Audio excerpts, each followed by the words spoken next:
Yeah, I'm saying more like I have a sex on you.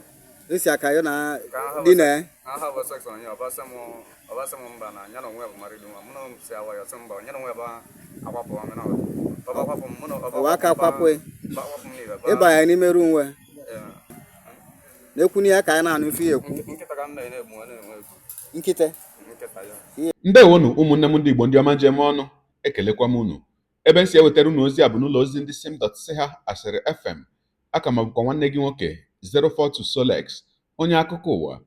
Ihe onyonyo a ị na-ahụrịrụ ebe a bụ otu ihe onyonyo nke anyị nwetara nke na-egosi nwa ikorobịa ị na-ahụ ebe a onye nke aka ndị ọrụ nchekwa kpara ebe ọ gara ịgba iche na mmadụ bụ ewu mana ọ bụghị maka iche na mmadụ bụ ewu bụ ihe na-atọ m ọchị. Kedu ihe mere ebe a? Ya bụ nwa ikorobịa dịka ndị ọrụ nchekwa na-agba ya ajụjụ ọnụ si ya enyi ya kedu ihe butere gị na ụlọ ọrụ anyị? Ọ sị na ọ bụ ihe gbasara ọrụ ya. Asị ya kedu ihe ị na-arụ? Ọ sị na ya na-arụ wayo na ya na-egwu wayo nke ama dịka yahoo. Ewesị ya kedụkwanụ ihe ị mere butere gị ebe a? Ọ sị na ya gara ka ya na nwaanyị dị ime gbaa iche na mmadụ bụ ewu. Asịzi ya kedu ihe jikọrọ nwaanyị dị ime na wayo isi na ị na-egwu? Ọ sị na ọ bụ ebe ọ gara ka arụọrọ ya ọrụ ka ya bute ike.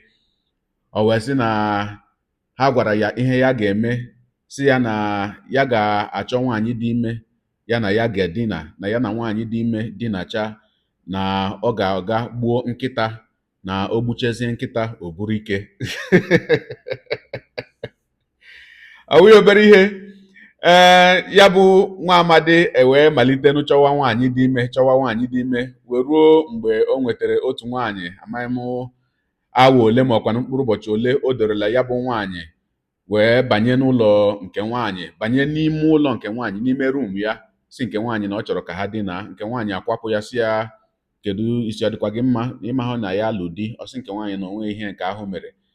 Tupu nke nwaanyị akwapụzia ya, bịazịa kpọwazịa ndị mmadụ, kpọzie ndị ọrụ nchekwa bụ ndị bịara nwude ya bụ nwa amadi. Ogologo kwa dị mmanụ ka mgbede, ya mere buru oche gị kpudobe nso ma nọrọ ala ka anyị nyụ anya na ya bụ ihe onyonyo ma nụrụ n'olu ya bụ nwa amadi dịka ndị ọrụ nchekwa gbara ya ajụjụ ọnụ.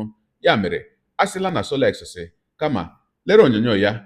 Mana tupu anyị nyụ anya na ya bụ ihe onyonyo, nwanne m nwoke nwanne m nwaanyị, biko nwetụkwara m obere ndidi, nwantị karịtụ ahịa m ka m were ohere a chetakwara gị maka akwụkwọ ahụ nke m gosiri gị, nke m dere bụ ọmarịcha akwụkwọ mkpọrọ Uchenna, bụ akwụkwọ m nọrọ ala ma chebe echiche ọfụma depụta ya maka ụmụaka iji wee nye aka kụziere ụmụaka anyị otu esi asụ Igbo. Ya bụ akwụkwọ nke mkpọrọ Uchenna bụ akwụkwọ na-akọ akụkọ maka otu nwata nwa mgbei, onye nke na-enweghị nne ma onweghị nna, onye nke si n'ụkọ bilie ebe ọgaranya site n'ige ntị ndụmọdụ ndị okenye.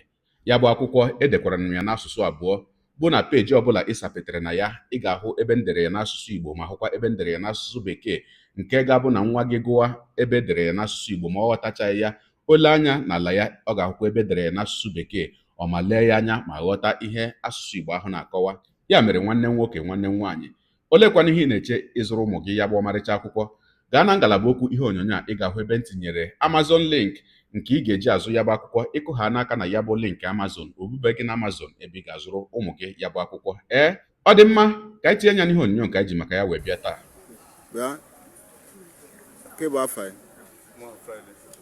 Friday. Friday King. Friday Simon. Simon Friday. Number Simon Friday. People Simon Friday. Onye be ka ebo? Onye Anam ka m. Onye Anam. Ebe ka Anam ebo? Eto ma even tolo bụ na njọ deta ka nne. O iso na Anam. Na njọ deta ka m mụrụ. Niger Delta ka one of mine. Keke biazi na eme n'obodo a. Ọlụ ka m bịara n'obodo. Ọlụ Ọlụ ka m na-alụ. Ụdị ọlụ ya alụ n'obodo a. Mgbe ọlụ ahụ ka m na-alụ. Ọlụ Yahoo ka m na-alụ. Ọlụ Yahoo. Kebe ibi n'obodo a? Nke Ejime. Nke Ejime? Okay. Nke Ejime Okofu Masiana. Ya ka ibibe? Yes. Okay. Kebu ife we na vigilante this morning. Nke iwe na vigilante. Ihe ngwalụ bụ na ego ka Ife butere n'ọfịs. ihe butere m na aja m jeje woman Ịbịa kwudo okpogho dị ime. Ife ikwudo aka yụ na mezie. mụ na m gwara ọzọ ya mụ na m sara mụ like na have sex on him. Isi aka yụ na dị na have sex on him ọbasa m mba na ya na onwe bụ maridu ma mụ na m si awa ya sị mba ya na onwe bụ akwapụ m na ọba kwapụ m mụ na ọwa aka kwapụ m n'ibe ịba ya n'ime ru nwe. yes Ọba wa aka kwapụ yes yụ na onwe ya bụ apụzi ya. Ke bụ ebumnobi m bụ ka nwa ego yes ịchọ ka yụ na-anọkwa ka ị nwee ego. Oke wa agwa na ọ bụ na yụ na-anọkwa yụ na okpogho dị ime nọkwa na ị ga-enwe ego. Ya ka agwa yes na mụ na dị nkịta ka m na-ekwu na-ekwu n'ihe ekwu ka m na-anụ. Na-ekwu n'ihe ka anyị na-anụ ife ihe ekwu. nkịta ka m na-egbu na-enwe ego Nkịta nkịta ya ihe egbu enwe ego. yes Ka imezi iji bụ na ịnọchime isi na wasị ịnọchime onye dị ime. nya ka m na-ekwu ụzọ emeti bifo nkịta Oke imetisi ebe gbuzie nkịta dị anyị. mgbe egbuzie nkịta ya Ya bụ rituals ka ya alụ n'obodo a. Chukwu daalụ na anyị na-emakwa n'oge. Nke a bụ nke anyị fụrụ tata. Isi na afọ bụ ke. Friday Ọ sị na ya bụ Friday na ya bụ onye Anam. Na tata bụ Sunday ka anyị fụrụ nke. Ọ sị na ya gwa ya ya nọchime onye dị ime ka ya na-alahụ. Ya na-alahụsịa ya baje gbuo nkịta tinye ego eju ya n'akpa. So abịazụkwa ihe attempt onye dị ime ma ọ ga-awa ọkụ. So ya bụ ife anyị fụ ka unu na-eze n'ife dị saa gbakịta eshiga nne. Mana a ga-hand over to ndị uwe ojii maka nke a karịa anyị. Daalụ. Ọkụ ikirichala ya bụ ihe onyonyo abụghịkwa na obere ihe o abụghị obere ihe. Ọ dị mma na-etufughị oge otu ozi ọzọ nke anyị ga-ewere ugbu a bụ ozi nke anyị si na steeti Anambra na ogbe ama dịka Transinkisi Layout nke nọ na obodo Ọnịcha na steeti Anambra wee nweta bụ nke bịara dịka ozi olu edekọrọ edekọ bụ recorded voice note. Onye zitere ya bụ ozi na-akọwa na o nwere foto abụọ o zitere ndị egburu egbu. O wee na-akọwa na ọ bụ otu nwoke were mma wee gbuo nwunye nwanne ya wee gbukwanụ nwa nwanne ya nke ka dị afọ 9 bụ 9 years. Ihe sere o ji wee gbuo ha ka anyị na-amatabeghị, mana o nwere otu ihe ịdọ aka na ntị. O nwere otu ọkwa nke ya bụ onye mere voice note ahụ dọrọ ebe ahụ, maka na ọ na-akọwa na ebe ya bụ ihe nọ wee mee bụ n'etiti ndị bicha na ụlọ a na-arụchabeghị arụcha nke ama dịka uncompleted buildings nke nọ n'ime ya bụ Transinkisi. O wee na-adọ aka na ntị ndị niile nwere ala ebe ahụ makwanụ ndị niile nwere ụlọ a na-arụchabeghị arụcha ndị mmadụ kwabarala na ya, si ndị dị otu ahụ gbaa mbọ ka ha rụcha ụlọ ha makwanụ ka ha mara ka ha ga-esi achụpụ ndị dị otu ahụ, maka na ọ bụ ndị ahụ dị homeless ma sụọ n'olu bekee bụ ihe na-akpakarị ụdị agwa ahụ igbu mmadụ n'ime ya bụ Transinkisi. O nwekwara n'okwu onye egburu egbu nke anyị nụkwara si na ya bụ Transinkisi. Ọ dịka na Disemba afọ gara aga, nwata dị afọ 7 years ka a sị na egburu tụnye ya n'ime olulu nsị bụ Sọkawe Pit. Ugbu a ka anyị gere ya bụ ozi olu bụ voice note nke anyị si na Transinkisi wee nweta. Ma foto so ya bụ ndị ahụ egburu egbu anyị agaghị etinyenwu ya ebe a maka na ọ dị njọ n'anya. Mana ọ bụrụ na ị chọrọ ịhụ ya bụ foto, aga m etinye link WhatsApp channel anyị na ngalaba okwu bụ comment section ihe onyonyo a. Ịpị aka na link ya bụ WhatsApp channel, ọ ga-ebuba gị na channel anyị ịhụ foto ahụ ma hụkwanụ ọtụtụ ozi ndị ọzọ ndị dị otu ahụ ndị na-anaghị apụtanwu n'efere mba ụwa otu a na WhatsApp channel ka anyị na-etinyenwu ya. Asịghịkwa gị bịa dere m ihe na WhatsApp ka m zitere gị foto. Ihe a bụ otu ihe ụfọdụ ụmụnne anyị na-emewe na-agbamgharị. asị m na ọ bụ na ngalaba okwu ka m ga-atinye ya bụ link na asị m gị bịa dere m ihe ozi anyị na-enweta na ekwentị a bụ WhatsApp akarịa. Ngwanụ ka anyị gere ya bụ ozi ka m pụtakwanụ. Good morning, good afternoon, good evening, depending on location and place in our known this early morning.